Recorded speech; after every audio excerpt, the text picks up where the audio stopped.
ரசூல் ஸல்லல்லாஹு அலைஹி வஸல்லம் அவர்கள் இதை நிர்வகிக்க வழிகாட்டுகிறார்கள். இதை நிர்வகிப்பதற்கு வழிகாட்டுகிறார்கள். அன்புள்ள சகோதரர்களே, பாருங்க, புரிந்து கொள்ள வேண்டிய விஷயம், ஆர்வமான நேரங்களில் கஷ்டமான வேலைகளை செய்யணும்.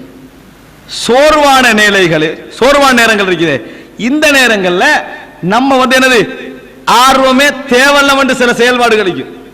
சில விஷயங்களுக்கு ஆர்வமே தேவையில்லை, அந்த வேலைகள் என்ன செய்யணும்? சோர்வான நேரங்களில் செய்யணும்.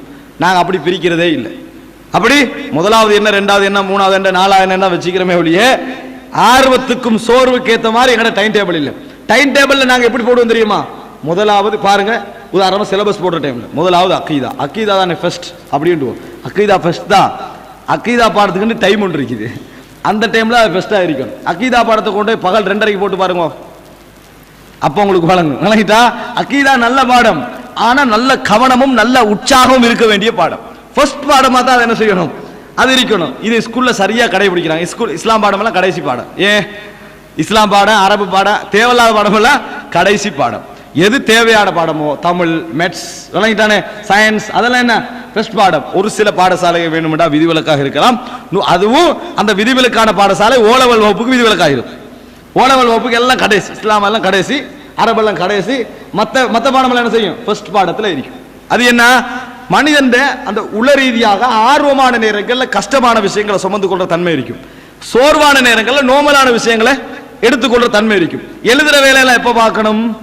நல்ல ஆர்வமான டைம்ல. அதே நேரத்தில் பார்க்கிற வேலையில எப்ப பார்க்கணும்? சோர்வான டைம். இது நாங்கள் என்ன செய்வதில்லை, இந்த நிர்வாகம் என்ற விஷயங்களே செய்வதில்லை. எங்களுக்கு எதில் எப்பெல்லாம் லேசா இது அப்ப என்ன செய்யல, லேசான வேலையை முதலா செய்வோம், கஷ்டான வேலை ரெண்டாவது செய்வோம் என்றுவோம். விளங்கிட்டா? லேசான வேலையை முதலா செய்வோம், கஷ்டமான வேலையை ரெண்டாவது செய்வோம். இந்த மெயின்டைனிங் தான் எங்களையே புரிந்து கொள்ள வைக்காத நிலைமைக்கு என்ன செய்யறது, மாட்டி விடுகிறது என்பது நாங்கள் விளங்குவதே கிடையாது. நாங்கள் தின்னுகின்ற எங்களோட உடம்பு இருக்குது, இந்த உடம்பை நாங்கள் நிர்வாகித்துக் கொள்வதிலும் இதுல இருக்குது. உடம்பை நிர்வகிக்கிறது அதுலயும் பெரியோரு பங்களிப்பு இருப்பதை நாங்கள் மறந்துவிடக் கூடாது. அதை நாங்கள் என்ன செய்யறதில்லை. எங்களோட உடம்பை, எங்களோட உள்ளத்தை எப்படி பழக்கிறோமோ அதுக்கேற்ற மாதிரி உடம்பு பழகும். நீங்க லஞ்சுக்கு பிறகு தூங்கியே பழகின ஒரு சமுதாயத்தை லஞ்சுக்கு பிறகு நிப்பட்டி வச்சு பாருங்க பாவம், தூங்காம சரியே வராது. அவர்களே சொல்லுவாங்க, பழகிட்டனால எனக்கு என்ன செய்யலாம் இருக்கு, எனக்கு சுபோவுக்கு போற ஒரு 2 hour படுத்தா தான் கொஞ்சம் நிம்மதியா இருக்குன்னு சொல்லுவாங்க. ஏன்? சைக்காலஜிக்கலி அவர் 2 hour உள்ளாயிட்டாரு. அது ஒரு இயற்கையான ஒரு தன்மை ஆகிட்டு. அப்ப இதுல விளங்க வேண்டிய விஷயம் என்ன தெரியுமா? நாங்க ஆர்வமான பகுதிகளில் கஷ்டமான வேலைகளை செய்ய பார்க்கணும். ஆர்வம் இருந்து நின்று வராம இருக்கு. இன்னொரு பகுதியை பாருங்க, உளரீதியா அகத்தூண்டல் என்று சொல்லுவாங்க, புறத்தூண்டல் என்று சொல்லுவாங்க. உளரீதியான ஒரு தூண்டுதல் உள்ள சில விஷயங்கள் இருக்கு. பிள்ளைகளுக்கு ஸ்போர்ட்ஸ், நீங்க ஒன்னும் சொல்ல தேவையில்லை. உங்களோட ஸ்போர்ட்ஸ்ல எக்ஸாம் நடக்கும் என்று சொல்ல வேணா, நீங்க ஸ்போர்ட்ஸ் செஞ்சீங்கன்னா உங்களுக்கு கப் கிடைக்கும் என்று சொல்ல வேணா, ஸ்போர்ட்ஸ் செஞ்சீங்கன்னா சர்டிபிகேட் கிடைக்கும் என்று சொல்ல வேணா. 3 சொல்லாட்டி அழகா விளையாடுவாங்க. அழகா என்ன செய்வாங்க? விளையாடுவாங்க. நீங்க ஒன்னும் சொல்லிக்க, கப் கிடைக்கும் சொல்ல மாட்டீங்க, சர்டிபிகேட் கிடைக்கும் சொல்ல மாட்டீங்க, ஃபர்ஸ்ட் ஆளுக்கு பிரைஸுக்கு ஒன்னும் சொல்ல மாட்டீங்க. ஆனா அவன் என்ன செய்வான்? 4 hours நல்ல அழகா விளையாடுவான். ரிசல்ட் ஒன்றுமே இல்லை, ஆனா விளையாடுவான். ஏன்? உளத்தூண்டல். இயற்கையில அவன் உள்ளத்துல என்னது, அதுக்கு ஒரு தூண்டுதல் இருக்கு. நீங்க யாரும் எந்த பெற்றோர்களாவது மாணவர்களை நீங்க விளையாடாம இருக்க கூடாது. நீங்கள் அசர்லேருந்து தொடர்ந்து விளையாடணும் ஆர்வம் மூட்டின யாரா வைக்கிறோமா? இல்லையே. அவன் ஏற்கனவே தூண்டுதலா என்ன செய்யறான்? உள தூண்டுதல் வைக்கிறான். ஆனா பாடசாலையில பாடங்களுக்கு என்ன செய்யறோம்? எக்ஸாம் இல்லைன்னு வைங்க, நிறைய பேர் படிப்பாங்களா? ஆர்வம் உள்ள நிறைய பேரே படிக்க மாட்டான். பிரைஸ் இல்லைன்னு வைங்க, இந்த இது நாங்க கொடுக்குற ரிப்போர்ட் ஃபர்ஸ்ட் செகண்ட் தேர்ட் இது இல்லைன்னு வைங்க, நிறைய பேர் படிச்சிருக்கவே மாட்டான். என்ன காரணம்? அவனுக்கு புறத்தூண்டல் என்னது தேவை.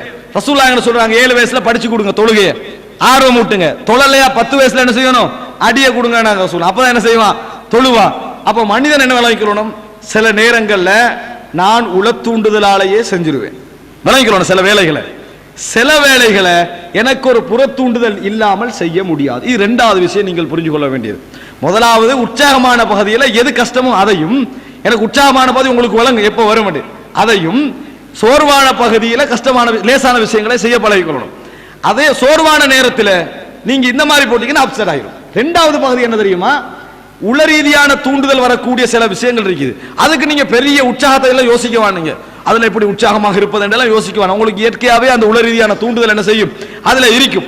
அதை நீங்க பெருசா யோசிக்கவே வேணும். எதுல எல்லாம் உங்களுக்கு புறத்தூண்டுதல் தேவைப்படுதுன்னு பாருங்க.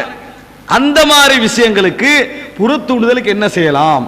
ஒரு பயான கேட்க வேண்டி வருதா, ஒரு கிராத்தை கேட்க வேண்டி வருதா, 2 பேரோட பேச வேண்டி வருதா, ஒரு 4 பேரோட நண்பர்களா எடுக்க வேண்டி வருதா, அந்த இதை நீங்க உருவாக்கிக்கோங்க.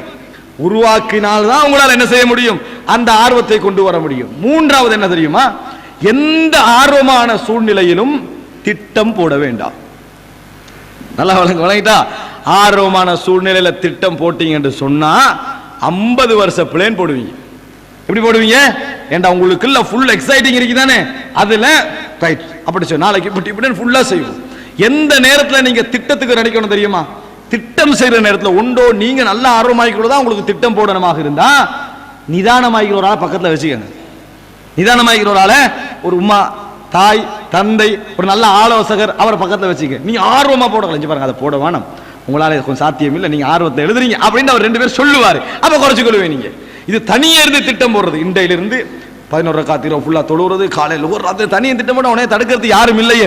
இதை நீங்க ஒரு 5 பேரோட இது போட்டு பாருங்க பாப்போம், குறைப்பாங்க. வழங்கிட்டா நீங்க அப்படி சொல்லவான போதும், இதை குறைச்சிக்கங்கன்னு சொல்லுவாங்க. உற்சாகமான நேரத்தை திட்டம் போடவான, அப்படியே போடுறதாக இருந்தாலும் 4 பேர் என்ன செஞ்சுக்கங்க, வைத்து கொண்டு போடுங்கள். உங்களோட ஆர்வத்தை உங்களுக்கு உணர்த்துவாங்க. நீங்க பாருங்க, நேத்து ஒரு விஷயம் ஆரம்பிச்சீங்க, உடுசா போச்சா, அப்படி சொன்ன உடனே இவருக்கு என்ன விளங்கும், சரிதான், சரி நம்ம குறைச்சு போடுவோம், இவ்வளவு போட்டுக்கொள்வோமே அப்படின்னு நினைப்போமா இல்லையா.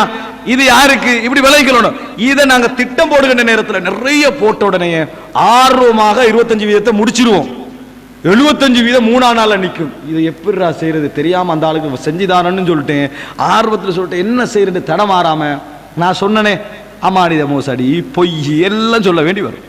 எது, இந்த சோர்வு. இந்த திட்டமிடலை நம்ம பெரிசா போட்டு போடுற திட்டமிடல் இது நடக்கும்.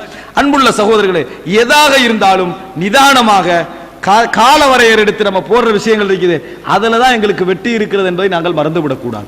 4வதாக இன்னொன்றை நீங்கள் புரிந்து கொள்ளுங்கள், உடல் சிந்தனை இவைகளெல்லாம் ரிலாக்ஸ் ஆக இருப்பது உற்சாகத்துக்கு மிகப்பெரிய வழி. நீங்க எதை செஞ்சாலும் இது இல்லை என்று வைங்க, ஒரு நாள் உங்களால் படிக்க முடியாது, இபாதத் செய்ய முடியாது, மெயின்டைன் பண்ண முடியாது, குடும்ப பிரச்சனை எதிர்கொள்ள முடியாது, எதையும் செய்ய முடியாது. ரசூல் ஸல்லல்லாஹு அலைஹி வஸல்லம் பாருங்க சொல்கிறார்கள், புகாரியில 4816வது இலக்கம், அபூ ஹுரைரா ரலியல்லாஹு அன்ஹு அறிவிக்கிறார்கள், அல் முஃமினுல் கவி, ஸ்ட்ராங்கான பலமுள்ள முஃமின் கைருன் வ அஹப்பு இலல்லாஹி மினல் முஃமினில் லஈஃப், பலகீனமான முஃமினை விட சிறந்தவர் அல்லாஹ்வுக்கு மிகவும் விருப்பமானவர். பலகீனமான முஃமினை விட பலமான முஃமின் சிறந்தவர், அல்லாஹ்வுக்கு மிகவும் விருப்பமானவர். சொல்லிட்டு ரசூலுல்லாஹ் சொல்றாங்க, வஃபி குல்லின் கைர், 2 வகையான முஃமின்களிலும் நலவு இருக்கிறது, அதுல அர்த்தம் இல்ல. ஆனா பலமானவர் அல்லாஹ்வுக்கு என்ன மிகவும் விருப்பமானவர், நலவு மிக்கவர் என்று ரசூலுல்லாஹ் சொல்லிட்டு சொல்றாங்க, இஹ்ரிஸ் அலாமா, எப்படி நீங்க பலமான முஃமினா மாறுவீங்க தெரியுமா, இஹ்ரிஸ் அலாமா யன்ஃபவுக், எதெல்லாம் உங்களுக்கு பிரயோஜனம் தருமோ அதில் ஆர்வம் கொள்ளுங்கள். எதெல்லாம் உங்களுக்கு பிரயோஜனம் தருமோ அதில் ஆர்வம் கொள்ளுங்கள். இந்த ஆர்வம் என்ற சுன்னத்து நிறைய பேர் செய்யறதே இல்லை. ஆர்வம் வந்தா தான், கொள்ளுதல் என்ற பகுதி இல்லை. வழங்கிட்டான ஆர்வம் கொள்ளுதல் என்ற பகுதி, இப்படி ஒரு சப்ஜெக்ட் இதெல்லாம் செஞ்சு வேலை இல்லைன்றாங்க. வழங்கிட்டான் நிறைய பேர் இன்னொரு வீக் ஒன்று இருக்கு, ஒருத்தர் ட்ரை பண்ணுவார். இப்போ நான் சொன்ன இந்த அனுபவங்கள் பெரிய பிளே பண்ணி 2 நாள்ல முடிஞ்சதுகள், உற்சாகமான டைம்ல லேசான வேலையை செஞ்சு, சோர்வான டைம்ல கஷ்டமான வேலை செஞ்சு தோல்வி அடைஞ்சு, இவங்க என்ன செய்வாங்கடா, இதே மாதிரி ஒருத்தன் இளைஞனத்தை 20 வயசுல செய்ய ட்ரை பண்ணுவான், அவனை வந்து மட்டம் தட்டுற இவன் குந்தி. நாங்க இதெல்லாம் காண்டி தான் வந்திக்கிறோம். ஆரம்பிச்சீங்க தானே, பார்த்துக்க நீங்க 3 நாள்ல முடிக்காட்டி. இந்த இபாதத் செய்றவங்க அப்படிதான், 3 நாள் நல்லா தஹஜ்ஜத் தொழுது இருப்பாங்களே, இதே மாதிரி தண்ட மகன் என்ன செய்வான், தஹஜ்ஜத் தொழுது ஒரு பயான கேட்டு வந்து தஹஜ்ஜத் தொழுது இருப்பான். இவர் அவனை கூப்பிட்டு பாரு, இப்படி எல்லாம் உளுந்தடிச்சு தொழாத, எல்லாம் 3 நாள்ல முடிஞ்சிடும். அவன் என்ன பாருங்களா, இவருடைய தோல்வி, உனக்கு நிர்வாகம் செய்ய தெரியாத தோல்வியை பிள்ளையில என்ன செய்யறது, திணிக்கிறது. அவனே என்ன செய்யறான், பாப்பா இவ்வளவு வழிகாட்டுறவர் 3 நாள்ல முடிஞ்சாருன்னா நானும் 3 நாளா தான் இருக்கும் அப்படியே நினைச்சுக்க, 3ஆவது நாள் அந்த ஃபீலிங்ல என்ன செஞ்சிடறான், சக்சஸ் ஆயிரம். வாபஸ் சரிதான், தந்தை வழி என்ன செய்யறான், மகனும் போக வைக்கிறதுக்கு உபதேசம் பண்றவங்கள பார்க்க. இதெல்லாம் நீங்க கணக்கிலேயே எடுக்கக்கூடாது. ரசூலுல்லாஹ் சொன்னாங்க, ஆர்வம் கொள்ளுங்கள், உங்களுக்கு எதெல்லாம் பிரயோஜனம் தருமோ அதில் ஆர்வம் கொள்ளுங்க. முதல்ல அதில் ஆர்வமா இருங்க, கிடைக்கணும், எடுக்கணும், போகணும், வரணும் என்பதில் நீங்கள் ஆர்வமாக இருங்கள். வஸ்தைன் பில்லாஹ், அல்லாஹ்வை உதவியாளனாக எடுத்துக்கொள்ளுங்கள். அல்லாஹ்வை உதவியாளனாக துணையாக நீங்கள் எடுத்துக்கொள்ளுங்க. நினைச்சு பாருங்க, தொழுகையில 17 முறை இய்யாக நஅபுது வ இய்யாக நஸ்தஈன், உன்னையே வணங்குகிறோம், உன்னையே துணையாக நாம் அழைக்கிறோம், உன்னையே நாங்கள் துணைவியா அதாவது உதவி தேடுகிறோம் என்று சொல்றோமே. நஸ்தஈன்டா உன்னைத்தான் துணையா நாங்க என்ன செஞ்சிருக்கோம், எல்லா விஷயத்துக்கும் வச்சுக்கிறோம், எதை செஞ்சாலும் நீதான் துணை. அப்ப ரசூலுல்லாஹ் சொல்றாங்க, நல்ல விஷயங்கள்ல ஆர்வப்படுங்கள், உங்களை இறைவனை துணையாக எடுத்துக்கொள்ளுங்கள். வலா தஅஜஸ், இயலாது என்ற முடிவுக்கு வர வேண்டாம்.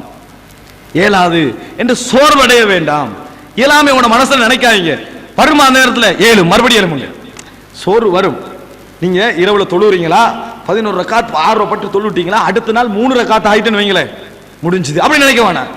முடிஞ்சுதுன்னு நினைக்காம என்ன நினைக்க தெரியுமா, நாளைக்கு ஒன்று தொழுவோம், உண்டு நாளைக்கு ஒன்று நினைங்க, 7 மணி நினைங்க. அதே நேரத்தில் உங்களுக்கு கட்டும் சோம்பலா இருக்குதா, 4வது நாள் எழுப்பி என்ன செய்யுங்க, சுபகுட சுண்ணத்தை நம்ம டைமுக்கு தொழுவோம் அப்படின்னு நினைங்க. மறுபடி திருப்பி ஒரு ரிட்டர்ன் வருமே, மறுபடி 11க்கு போங்க. இப்படியே தொடர்ந்து உங்களை மெயின்டைன் பண்ணிட்டு போனீங்கடா, உங்களோட பேலன்ஸ் 3க்கு வந்துடும். வணங்கிட்டா நீங்க 4:30 மணிக்கு எழும்பக்கூடிய மனப்பக்குவம் என்ன செஞ்சிடும், வந்துடும். அதான் சொன்னா வலா தாஜஸ், கீழே விழுந்தீங்கன்னா 7வது முடிவுக்கு என்ன செய்வானா, வர வேண்டாம். அந்த முடிவுக்கு நீங்க வர வேண்டாம். அல்லாஹ்வே நீங்கள் இஸ்தியான் அடிக்கடி சொல்லிக்கோங்க, இய்யாக நஅபுது வ இய்யாக நஸ்தஈன். யா அல்லாஹ், உன்னை கொண்டு வஸ்தஈனு பிஸ்ஸப்ரி வஸ்ஸலா, தொழுகையை கொண்டும் நீங்கள் பொறுமையை கொண்டும் உதவி தேடிக் கொள்ளுங்கள் என்று அல்லாஹ் தஆலா சொல்றார். துணையை தேடுங்க.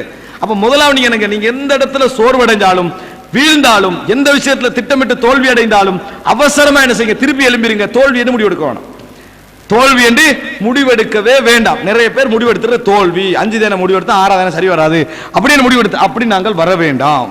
ஃபலா தகுல் வ இன் அஸாபக ஷை, இப்படி செஞ்சுட்டு போற டைம்ல திடீரென நீங்கள் விரும்பாத ஒன்று அதில் நடந்து விட்டால் ஒரு நாளும் சொல்ல வேண்டாம், லவ் அன்னி ஃபஅல்து கதா லகான கதா வ கதா, இப்படி செஞ்சிருந்தால் இப்படி ஆகியிருக்குமே என்று சொல்ல வேண்டாம். நீங்க ஒரு இடத்தை அல்லாஹ்வை துணையாக கொண்டு ஒரு விஷயத்தை முடிவெடுத்து ஆர்வப்பட்டு செஞ்சுக்கிட்டு போறீங்க, ஒன்ற இடத்துல தவறா நடந்துட்டு சொன்னால் இப்படி செஞ்சிருந்தால் இப்படி நடந்திருக்குமே என்று சொல்ல வேண்டாம். வலாக்கின் சொல்லுங்கள், குல் கத்தரல்லாஹு வ மா ஷாஅ ஃபஅல், அல்லாஹ் நாடியது போன்ற என்ன செஞ்சது நடந்து விட்டது. ஃபஇன்ன லவ் தஃப்தஹு அமல ஷைத்தான், இந்த மாதிரி நீங்க ஆல் என்று போட்டு பேசுவது ஷைத்தானுடைய வாசலை என்ன செய்து, அமல் ஷைத்தானுடைய செயல்களை எல்லாம் உங்களுக்கு திறந்து விடும் என ரசூலுல்லாஹி ஸல்லல்லாஹு அலைஹி வஸல்லம் அவர்கள் சொன்னார்கள்.